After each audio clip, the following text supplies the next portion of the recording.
Thank you very much for the wonderful introduction, Matt. Uh, I think I'm really thankful to have this talk and will give you some very great insights about legal policies and regulations about AI in healthcare. So let me share my screen.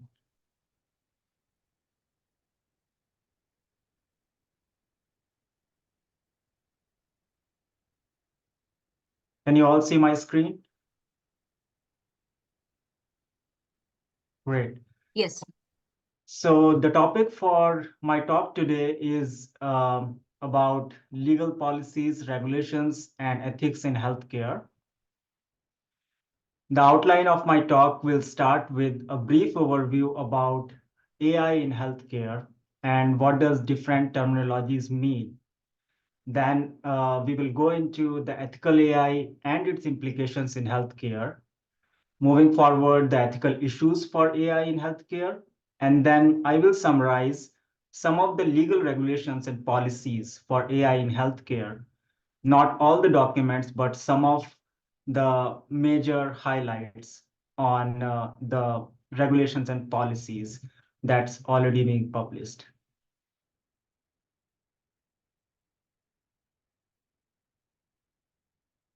So starting with the terminology AI, that's a lot of people are hearing nowadays, artificial intelligence. It is basically describes a program or a system that can effectively address real world problems in a human-like way. So artificial intelligence is basically the intelligence of machines or software as opposed to the intelligence of living beings, primarily of humans. So it's a field of study in computer science that develops and studies intelligent machines. And it basically mimics human intelligence uh, for the computers. So the goal of AI systems is to benefit society across different industries. For example, economics, where AI can help analyze vast amount of data sets, forecast economic trends, and optimize resource allocation. Then in the field of healthcare, it could be disease diagnosis, prognosis, and analyzing treatment effects. In the field of education, AI is basically widely used to innovate teaching and learning practices. Then in the transportation and finance, it could be to enhance safety and for forecasting financial outcomes. So AI is everywhere nowadays and being used in very different and diverse domains. So how do you define AI in medicine? So artificial intelligence application in medicine can be termed as the use of machine learning models that will help us to process large amounts of healthcare data, and that will give medical professionals important insights about different diseases to improve the health outcomes as well as the patient experiences. So artificial intelligence generally used in medicine to diagnose diseases, to prognose diseases, and then analyzing the treatment effects on the specific patients. However, we have seen that machine learning is the term that's being a part of artificial intelligence. So machine learning is not a synonym of artificial intelligence, but it is a subset of artificial intelligence that basically works with data. So it's all about getting an AI to accomplish tasks without being specific instructions. So it starts with the large amount of data, use that data to train a model, and then once that model is trained, then it can be do the task automatically, as similar to a human learning, like the uh, like a child or kid will learn. So it will see different things, different experiences, learn from that, and then apply it in the day-to-day life. So for any type of a problem in machine learning, this is the basic pipeline, starting with the data collection. where the data is collected from individuals or either from other sources. In the medical domain, it could be from patients. Then that data is used to educate an AI system or train a model. Then finally, the AI system that's being trained will make informed decisions, right? And it can be anything related to, in healthcare, it can be disease diagnosis. In finance, it could be forecasting. In other types of data, it could be something else. So the outcomes can be anything that's being produced by the AI system. So let's go into some of the revolutionary examples of AI in healthcare. And I have compiled that from some of the revolutionary examples from the Google research, as well as like highly cited works Excuse here. me. So as Dr. you can Gupta, see, Dr. Gupta, you are sharing presenter mode, presenter screen. am I? Okay. Yeah, sorry about that. Okay, 1 second.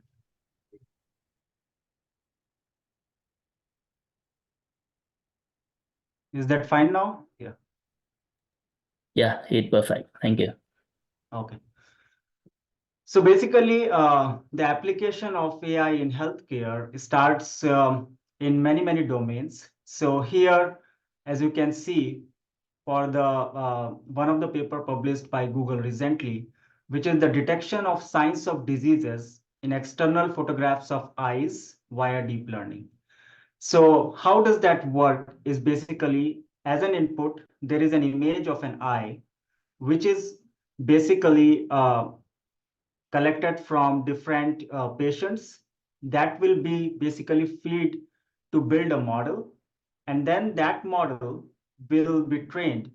Once the model is trained, that trained model will be able to predict whether a person have high blood sugar or having a risk of other type of diseases.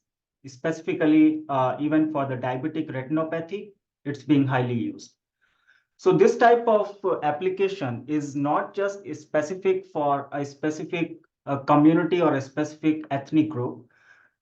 These experiments are extensively validated on different like different races, ethnicities. So they are like kind of a complete application of AI in healthcare.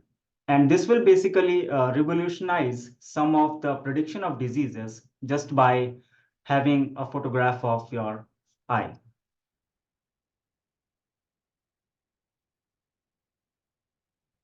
Another application here is also from the Google research, which is about detection of anemia from retinal fundus images via deep learning.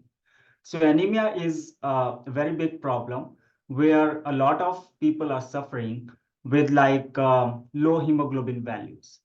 So Google has basically collected data from a large number of population cohort and use that data to basically build a model to automatically detect the hemoglobin levels and predict anemia in the patients. So this is another revolutionary examples of AI in healthcare.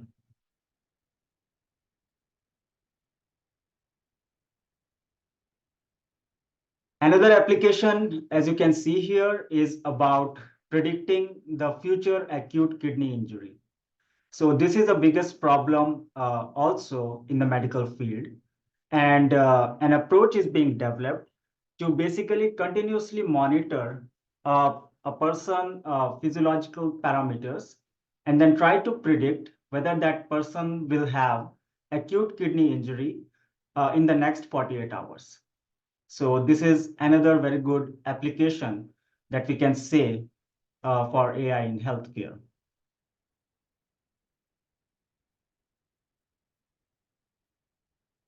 Another of that is about basically detecting the skin conditions. So this is basically being done by developing a AI-based tool. And this AI-based tool will have in background different algorithms which basically capture a person's skin photograph. And I think for each person, there might be multiple images that's being taken.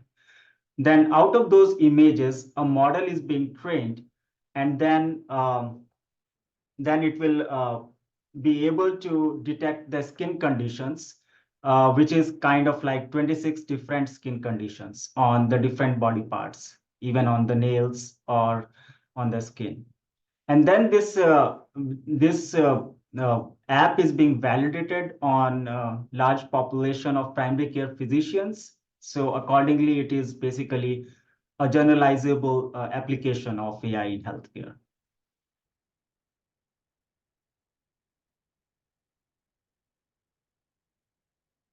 And one of the most recent, as well as like the revolutionary work that's being done is called as Sibyl, where the researchers have developed a deep learning model to predict future lung cancer risk from just a single low dose chest computed tomography.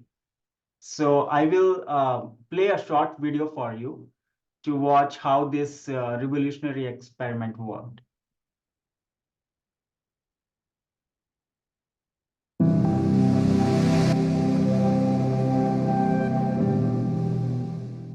Low-dose computed tomography, or LDCT, is an imaging technique widely used to screen for lung cancer.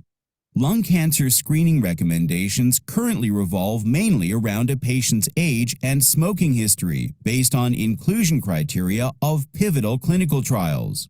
This approach is not optimal considering the recent increase in lung cancer diagnoses among those with a history of never or light smoking.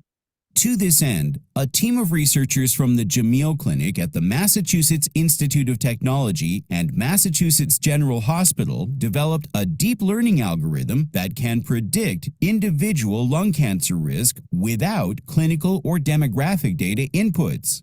The algorithm, named Sibyl, uses data from a single LDCT scan to predict the likelihood of the development of lung cancer 1 to 6 years in the future.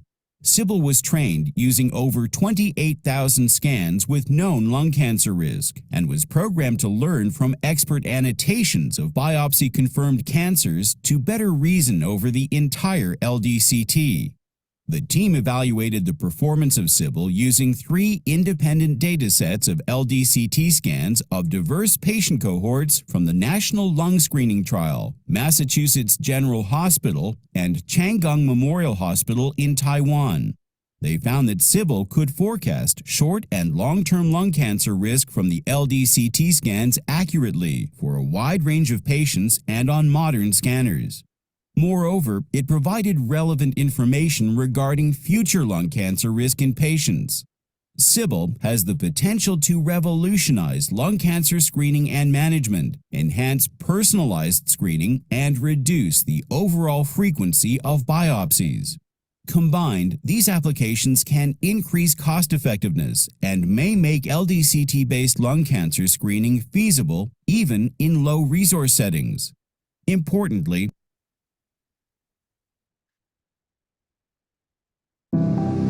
cancer risk and could forecast short and long-term lung cancer risk from the LDCT scans accurately for a wide range of patients and on modern scanners. Moreover, it provided relevant information regarding future lung cancer risk in patients.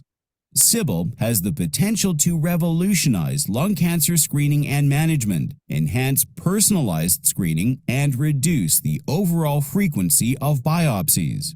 Combined, these applications can increase cost-effectiveness and may make LDCT-based lung cancer screening feasible even in low-resource settings.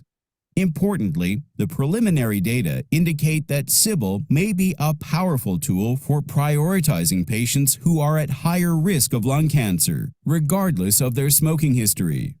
Further research is warranted to enable Sibyl for real-world clinical applications.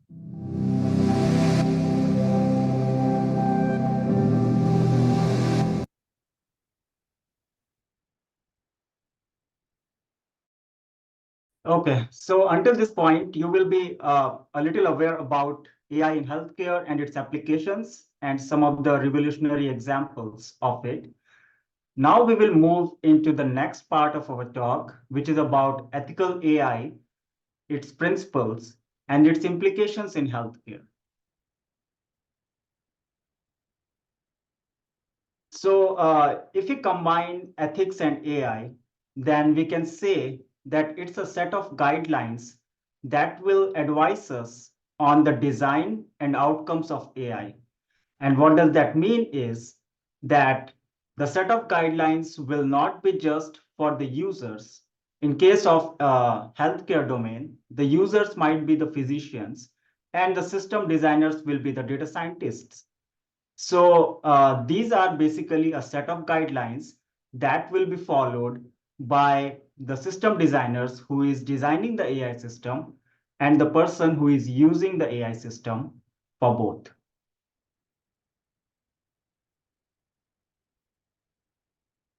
So the overarching ethical principle that has to be followed when we develop an AI system and apply it are basically these 5 of them, including transparency, justice and fairness, non-maleficence, responsibility, and privacy. So let's start with the first ethical principle, which is transparency. So as the term suggests, transparency or explainability. So this will help a person to basically trust on an AI system and also understand about the background of an AI system. Like what are the potential risks? How is that system designed? And what features will affect the outcome? So if you can see on the above part here, we basically have a training data which will go through the machine learning process. We have a trained model, and then we use it for a specific task. However, when it goes to the end user, the end user will have a lot of questions about it because it's a black box. Like, why did you do that? Why not something else? When will it succeed? When will it fail? And how can I trust this system? And if there is an error, how do I correct it? So instead of going into this black box process of machine learning, the transparency will actually help to explain this model. So it will have another layer here, which is the explainable model or explanation interface. So what it does is it will basically answers the questions of a user because the user will understand why this system is giving a specific outcome, when will it get succeed, fail, or is it trustable? Or if there is an error, whether there is something that can be done. So this will explainability basically tries to explain the process of AI system, educate the user about the implications of it, and help us in building a trust between the user and the designer of the AI system. So let's understand that with an example in healthcare. Let's say on the left-hand side, we have a couple of chest images, and our goal is to diagnose a medical condition such as pneumonia, COVID-19, and asthma. So if we build a model, build an AI system, which will basically take some images along with the labels, train the model, and build a model as it is on the right-hand side. Let's say that trained model is basically given to the physician. The physician will use that model for the predictions. And let's say the predictions of the model is basically a condition, cardiomegaly, with a confidence score of 78%, which is very high, right? So the physician can think, okay, the outcome of this AI system is really good. However, the physician will have some unanswered questions at this point, like how are these predictions made? And since he is the non-technical person, don't know about the AI and machine learning part, so he will not be aware of all these things. Why is the prediction correct? Why is it incorrect? And what are the features which will affect this prediction? So the explainability will come at this point, And as you can see on the right-hand side, let's say if we add transparency into the AI system, and it will also provide some explanations about the model. So let's say we will have a text like the lungs exhibit cardiomegaly with a large silhouette of the heart. That's one of the reasons. We will give some visualizations that will explain some example images, and then an example model that will reason that if there is an increased heart silhouette size, it will predict cardiomegaly. And that's the reason you are getting the outcome out of it, right? So in the example, you see that it's predicting cardiomegaly, but the same kind of problem can be useful for predicting pneumonia, COVID-19, and asthma. And there are a lot of research on that. So with this small demonstration, you might understand that how explainability is useful and helpful in building trust between the end users and the system designers. So what are the benefits of explainability in healthcare domain? One is that it increases interpretability between the two stakeholders. It will make easy comprehension for the end user. Then the end user can also reason about the data-driven decisions. And then at the end, it will be a high quality care. So explainable AI is very important whenever we are designing an AI system and apply in the healthcare domain, because it is basically concerned with the people's health, and a wrong result will basically drastically affect. Let's move into the second principle, which is justice and fairness. So based on some of the recent examples, the AI models are biased, and basically they are being built on some kind of a bias from the designers. So let's say an example of a facial recognition system. If you are a darker skinned woman, this is how the facial recognition system will decide you are a man, which is kind of incorrect result. For the Amazon recruiting software, they have utilized AI, but that AI tool will basically favor men for the technical jobs, which is kind of a gender bias. Also, there is a study which finds racial bias in police traffic stops and searches. So usually the black drivers are more predicted to be kind of not following the traffic rules and regulations. So these are the different types of things that's happening with these AI-based tool, which is created by humans, but that contains bias. So the principle of ethics for this is that if we're concerned with the justice should be concerned with treating people fairly. And it can refer to outcomes like gender equality. Your AI system should not be biased to a specific gender based on the specific data set that you have, right? And then the processes like having possibility to challenge the decisions. So the people should be treated fairly whenever we are designing an AI systems. And then with the fairness, and fairness is basically a very broad definition. So fairness basically refers to the attempts at correcting the algorithmic biases. And these algorithmic biases requires two steps. First is to identify the type of bias, and second is to mitigate those biases. So both the things are very tough because biases are subjective and there is no single agreed upon measure of fairness. So it is very hard to identify a bias in the data set or in the model or in the algorithm.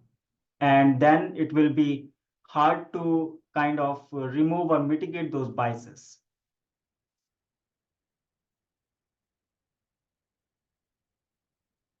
So if we can go back to the machine learning pipeline, the biases is inherent everywhere, starting with the input. In the input, the biases can be that your data is imbalanced, you might have the data which is basically focusing on the specific race or ethnic groups, so historical discrimination, and it might encode some protected attributes or does not take those attributes for your model building. It could be on the model building side, which is on the mid. So the data scientists who are building the model might have some inherent bias that can be incorporated into it because of our biased data. And then the outcomes can also be biased, which could be the unfair outcomes, black box models, and other factors.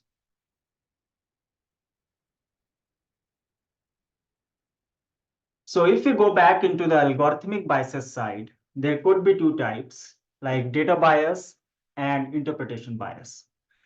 Data bias are basically on the input side, where the algorithms are trained using the biased data. And it could have the types like selection bias, sampling, reporting, and other types.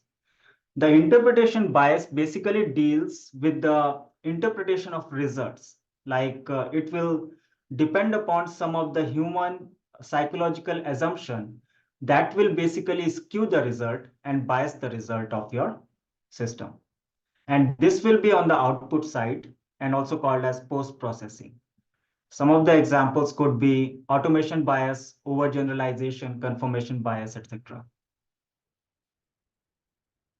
Now let's see the first type of bias, which is selection bias.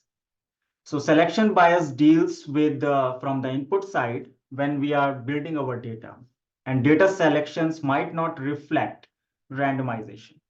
So it will not reflect the true target population or all the different type of people in the data, rather than it will consider a biased subset of data that does not represent the target population. So as an example, let's say if in the healthcare application, somebody is collecting data on on the specific people who visited clinic during the study. But if the person will not consider the people who haven't visited clinic because of some reasoning, that will basically have a selection bias because it does not reflect the true target population. So it can be considered as a selection bias.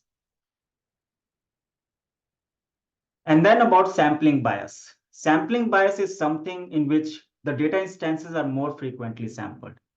As an example in this picture, let's say if somebody is basically sent a survey and the most of the people who are basically going to respond to the survey love responding to survey, and there are very less people who do not. So this basically creates a sampling bias because we have 99.8% people who already have the intention of responding to survey, but 0.2% are not. So we cannot come up to a conclusion that if we received 500 responses, found that people love responding to survey. So this is basically an example of a sampling bias, and this will prevent the generalization of our models when we build our models on this type of data with these biases. The next example is about interpretation bias, which is overgeneralization. So it will deal with making more general conclusions from limited testing data. So as an example here, let's say a dog will think that all cats have 4 legs, and the dog is also having 4 legs. Therefore, he will come to the conclusion that I am a cat. So this is something which is the wrong interpretation and overgeneralization of things, right?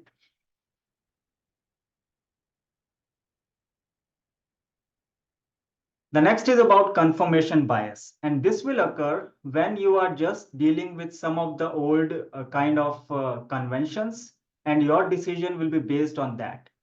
So let's say in the healthcare example, if a doctor will not consider the lab results and just diagnose a disease based on his previous knowledge, right? Just trusting on that previous knowledge, then we can say that it could be a confirmation bias because it basically favors or recall or information from pre-existing beliefs, right? Not on the lab results or on the current kind of clinical results. So that can be considered as a confirmation bias.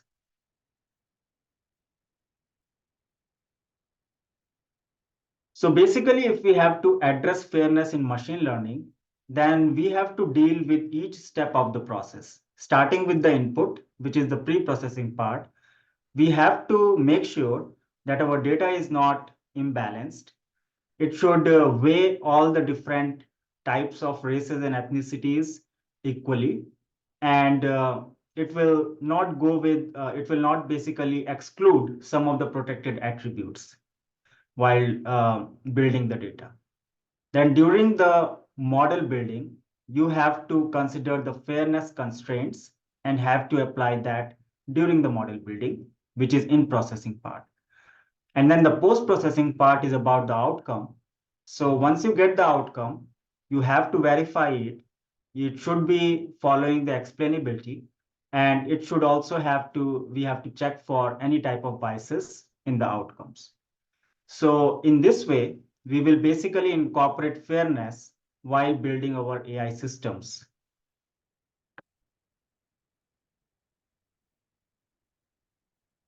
So how can we, what should be the steps? So I will describe you with a simple scenario here. How will you basically detect the biases, mitigate and prevent it in future?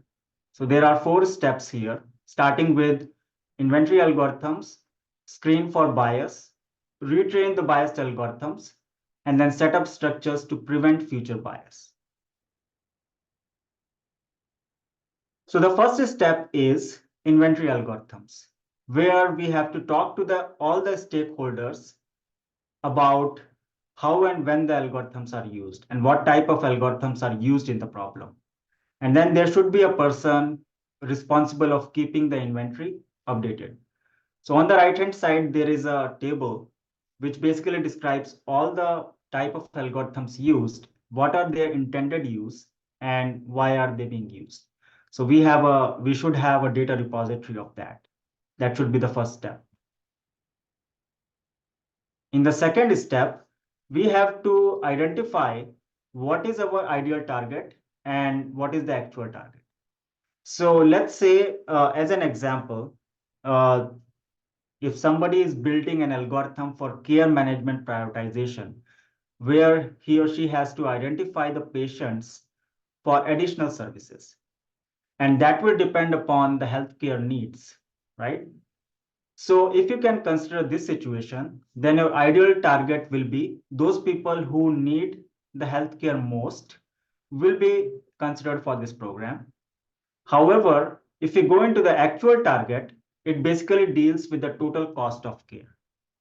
So the risk of bias here is that if less money is spent on Black patients who have the same level of need, it is basically biased towards the Black patients, because the 2 patients with the same level of need might have different cost if one received less care.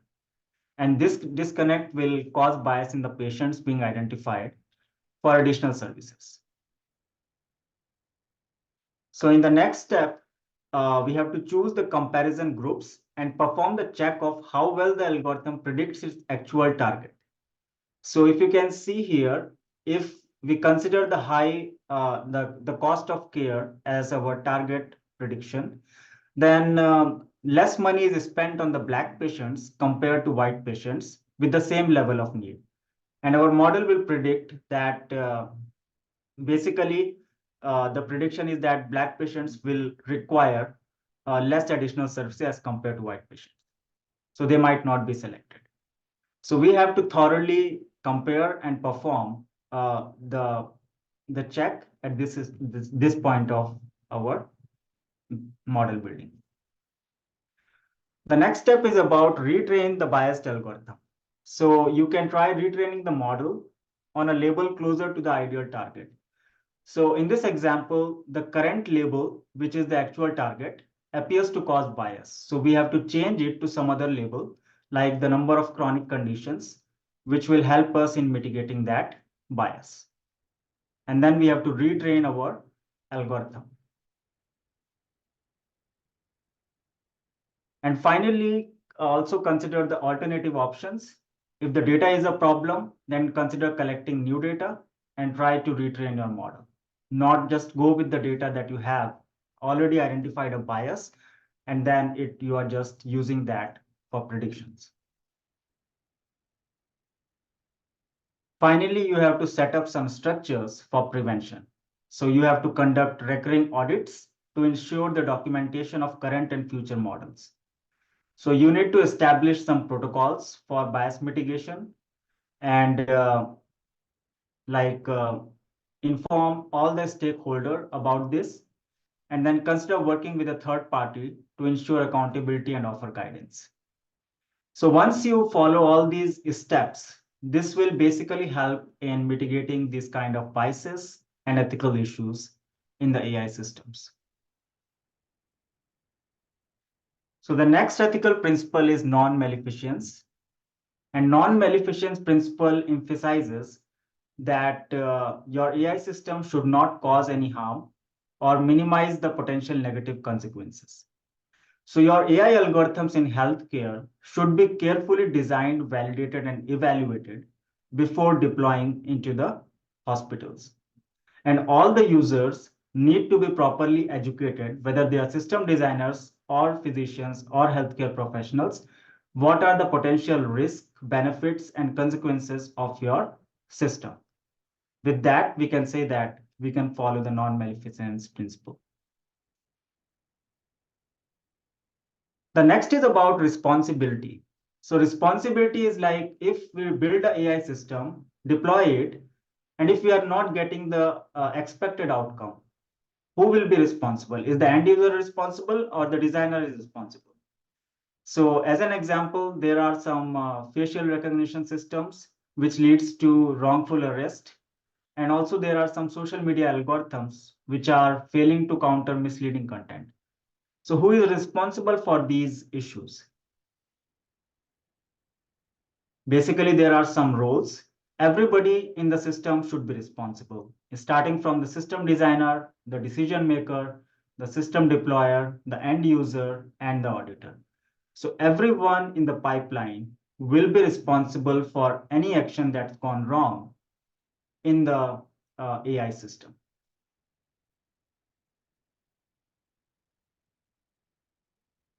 And the last but not the least is about privacy, which is very important. So security and privacy. So as you can see in this example, there are some kind of security threats to adversarial image attacks, which means that you basically build a model using images and somebody just inserts some noise into it to basically divert your classification, whatever you want to classify. So this is kind of an adversarial image attack, and this is a serious security threat nowadays. Also about privacy. So US agencies buy vast quantities of personal information in the open market, and even some companies are having our information. But these information are very sensitive, which should not be used to build models without the consent of the person whose information is. So if we define security, security is like practice of protecting your system, networks, and programs from digital attacks. And basically, none of the person will access the data in an unauthorized manner and use it for some of the bad things or kind of consequences. And for the data privacy, it is also a central issue. It can be on the training data, the input data model, and output privacy. So we need to consider different approaches to make our sensitive information protected. There are some of the privacy preserving techniques that I will not go into the details, but this is another topic that we can cover later. Data anonymization, differential privacy, encryption, homomorphic, and federated learning. These are some of the approaches to basically incorporate privacy in the AI systems. So now we cover some of the basic principles of ethical AI and how does that affect in different domains. Now we will see what are the ethical issues for AI in healthcare specifically. So these are some of the 9 principles that will deal, which are the ethical issues currently, starting with justice, fairness, freedom and autonomy, privacy, transparency, safety, and solidarity. So for justice and fairness, as we have already covered, that we have to consider people treat fairly for whatever the outcomes that's being generated from the AI systems. So there can be 2 types of biases. Either it could be derived from the data or from the algorithm, right? So the data that's not reflecting the true distribution of population will considered as data-driven bias.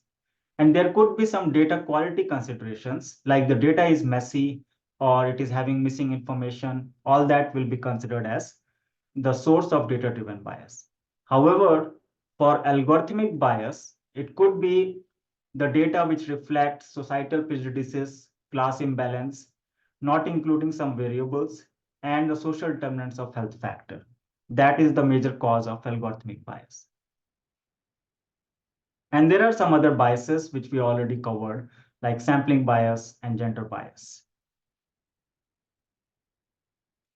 So what should be the strategies to mitigate these ethical issue that we have? So from the algorithmic side, we need to basically clean the algorithms of these AI-based tools by understanding the difference between our training data and the input data and mitigate those biases at that point itself, and also manage the fairness constraints. From the data perspective, we have to be mindful while we are collecting data and analyzing data, and we have to be in communication with all the stakeholders who are basically part of our system. The next principle is about freedom and autonomy, and it can be divided into 3 parts. Control. So whether the management of data involved in the AI system has the control on the user side or not. Like whether all the individuals or stakeholders can control their data being used in the AI model development or not. And respecting the human autonomy, like respect for the patient autonomy. What are the patient's rights? What should be the patient's choice? Before building the model, there should be some kind of strategy to consider that too. And then informed consent, like whether you are taking consent for a treatment from the patient or participation in a research or not. So what should be the strategies to mitigate this issue? There should be some regulations and code of conduct to maintain each individual rights, right? Even for the users to control their data. So if you are using somebody's data, there must be some regulations that the user have the information about what data is being used and why is it being used. Then the patient autonomy should be discussed to incorporate trust. And when you're going with the informed consent, you should communicate with the vulnerable groups carefully before that consent is obtained. Then about data privacy, which basically deals with control over the individual's health information. So like use of sensitive personal health information without patient awareness or the misuse of that will consider into the data privacy issue, and also the confidentiality of that information. So some of the measures that can be taken is to establish strict rules about data collection, data flow management, and anonymization, and also about storing and transferring data securely within the regulatory requirements. Next is the transparency, which is also dealing with the explainability that we have already covered in the previous one. But the strategies to mitigate this issue is to enable AI solutions to be explainable and transparent to the patients for any type of decisions. And we have to inform all the stakeholders that are part of the AI system. Safety. Safety is very critical. It can be about patient safety, which could be like unnecessary or harm caused by AI tools, or the black box nature of AI algorithms. And it could be about cybersecurity, which is like taking precautions to protect our data system or networks. To mitigate this issue, we need to develop AI systems in cooperation with clinicians and data scientists, and we have to review AI tools through a legally selected regulatory committees before using them. We need to update the regulations by time and ensure the robustness of our systems for any type of attacks. The next is about trust. Trust is very important in building any kind of AI system. So it could be in the data usage, data-driven technology, or data confidentiality. So the strategies to mitigate this issue is to inform your patients about when and how your data is being shared, and why is it being shared.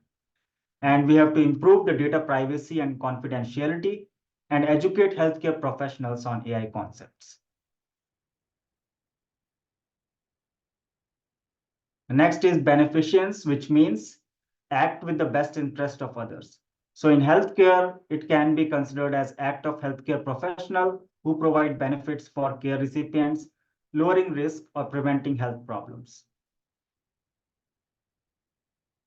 So the strategies for this issue could be to improve the communication by exhibiting caring behavior to the patients, informing patients about their rights and their best interest, and also encourage the AI developers to design and enhance beneficence by personalizing these AI-powered solutions.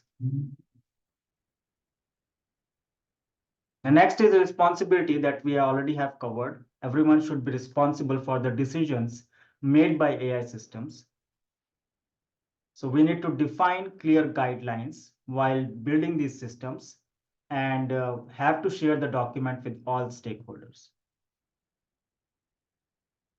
And finally, the solidarity, and which deals with the issue of justice and equality with AI-powered solutions in healthcare. So the solidarity-based models should be considered when applying AI solutions in the society, and have to consider the vulnerable population and disabled people. And community-based solutions has to be proposed to maintain or mitigate this ethical issue. So this basically covers most of the ethical issues for AI in healthcare and what should be the strategies to mitigate that. Now I will go very briefly into the legal regulations and policies for AI in healthcare because we might be short of time.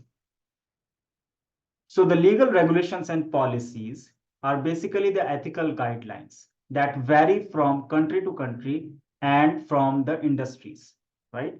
So these are the two examples. One is the World Health Organization policy for ethics and governance of AI for health. And on the right-hand side is by the European Commission, the ethics guidelines for trustworthy AI. So this is the geographic distribution of all the issuers of ethical AI guidelines by the number of documents released. And as you can see, like United States have the maximum number of documents that's been released, around 20. That's from the paper. And then from the European Union, and then from the other countries.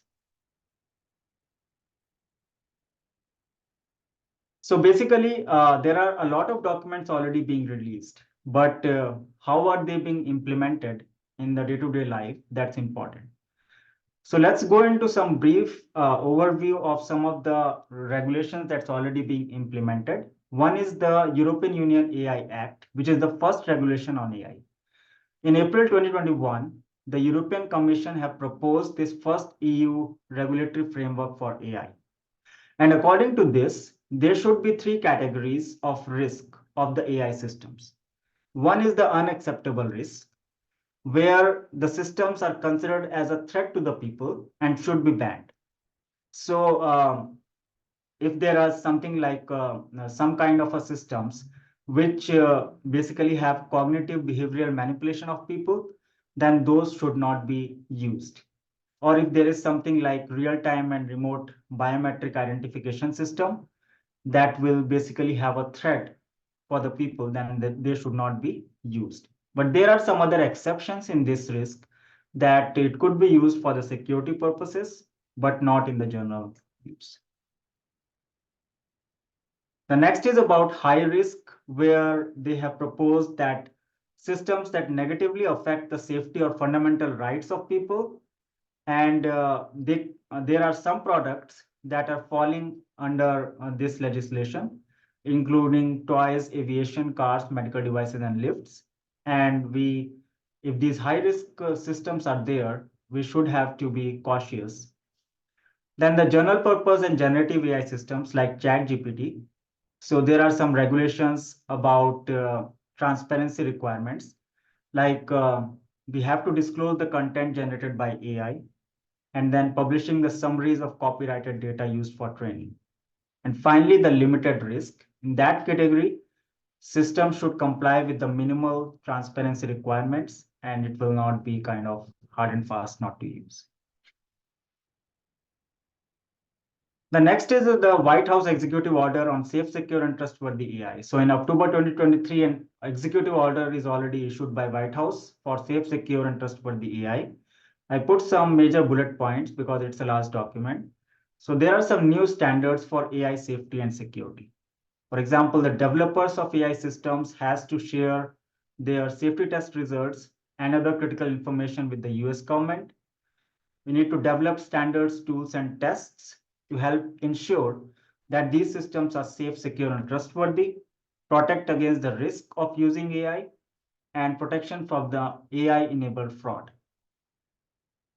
Also, there are guidelines to establish cybersecurity program, protect Americans' privacy by prioritizing the federal support for different type of privacy preserving techniques, advancing equity and civil rights, and ensuring responsible and effective government use of AI.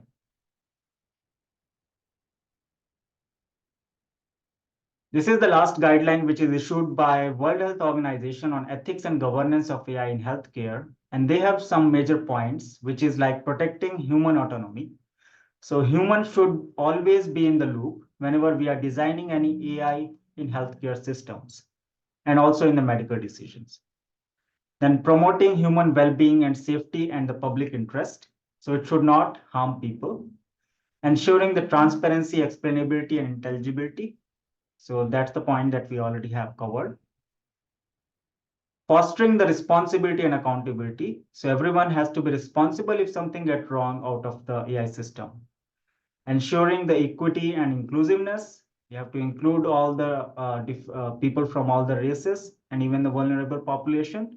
And finally, promoting AI that is responsive and sustainable. As a conclusion of this talk, I can say that ethical principles are crucial for the development and deployment of safe, secure, and trustworthy AI. AI application has to follow the guidelines that's being released for effective use of these technologies and for the benefit of people. And there should be research to build and implement this technology and its safe use in healthcare. So that will basically conclude my talk today. And I'm ready to take any questions from the audience.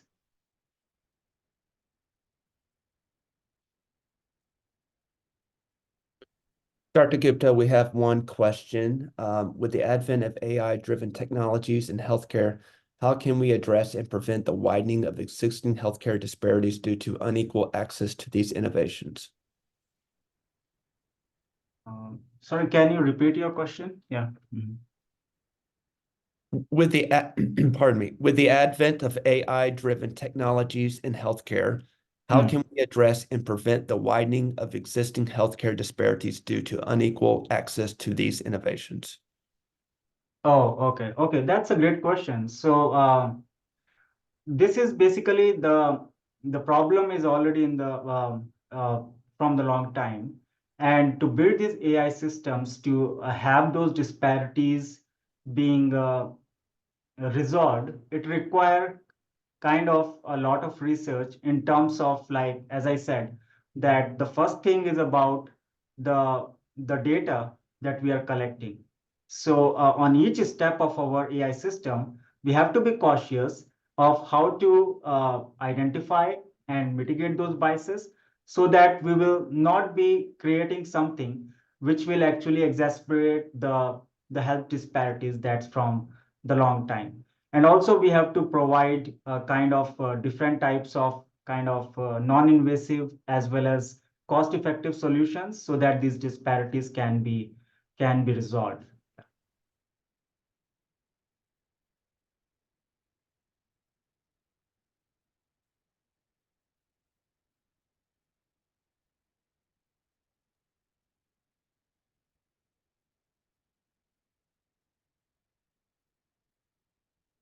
Dr. Gupta, Yes. Yeah. don't you think another approach would be to make sure we train a diverse workforce in the area of AI and computational sciences, as the school was trying to do here at Mahiri? Definitely, definitely. I agree with your point that we have to educate people also, because um, when we are building models and the people who are not technically sound in that area, then there might be an issue all the time. So we have to educate more people in AI and have to get them the information how to what are these issues and how to resolve that. Yes.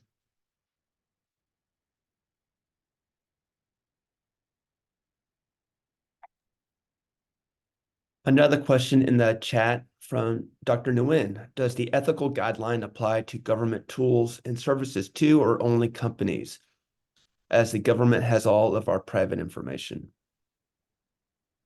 Yes, these ethical guidelines, if they are being released by the government, they are applicable to the government tools and services too, not just on the private industries. So these are basically applicable on every type of industry, whether it's a private industry or a government agency.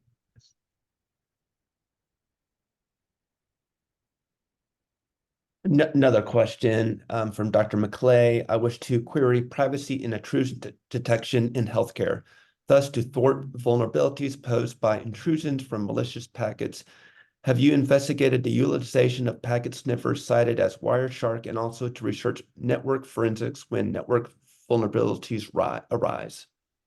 Okay, wonderful question. But this is not the kind of expertise in my area. This is the part of ethical principles, so I might not be a good one to answer your question, but we do have the other faculties whom I can connect you with to get the answer. Yeah.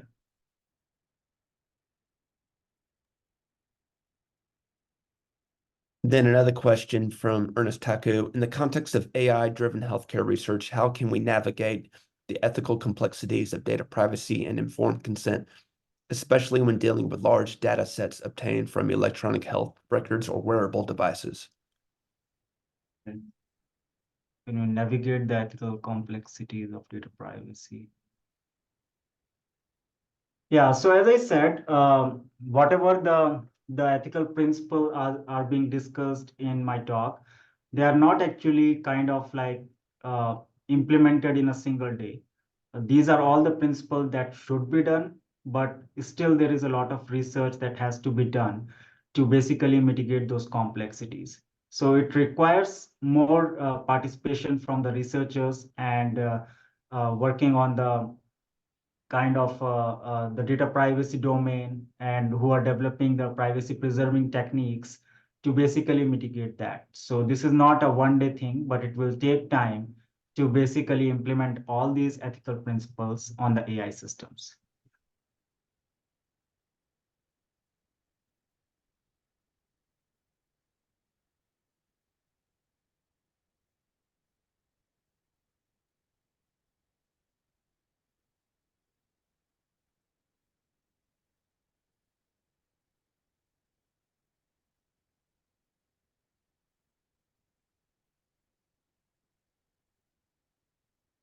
Right. So we are I think that's our last question. okay. And Sounds good. I think um, don't forget to fill out the surveys that Matt has posted, and just be in touch for our next speaker on next Tuesday. Yeah. Matt, you can go ahead with the closing. yes, thank you. I have reposted a link to next week's seminar about ChatGPT. It's just the beginning. Generative AI will transform computing, and the survey link is posted as well. Thank you so much to everyone who attended and for your great questions. Hope to see you next week.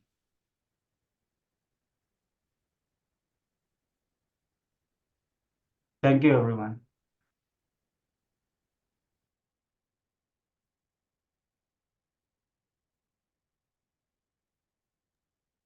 Thank you.